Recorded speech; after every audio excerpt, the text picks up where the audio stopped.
Znamo da je studiranje u BiH dosta teško i studenti nemaju priliku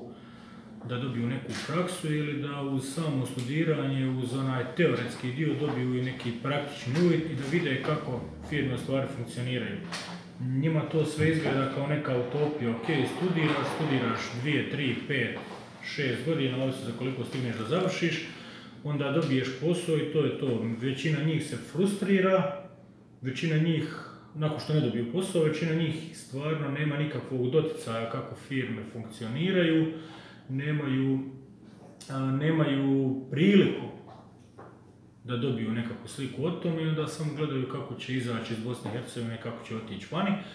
A mi smo do sada u Bosni i Hercegovini kupovali neka sistemska rješenja iz Zagreba, iz Beograda, iz Austrije, Njemačke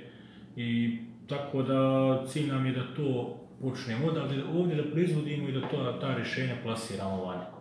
Da bismo to napravili, treba nam što stručniji i što kvalitetniji kadar. Ovo je bio jedan pokušaj da im dočaramo kako firma s ovolikim brojem zaposlenih funkcionira, koje su joj prednosti na tržištu, koji su joj nedostaci,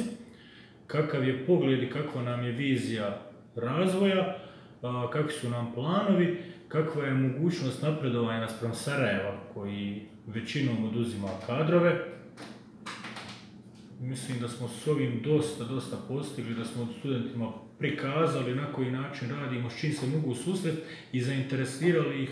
da ostanu ovdje, znači da vide da njihovo studiranje ima neku svrhu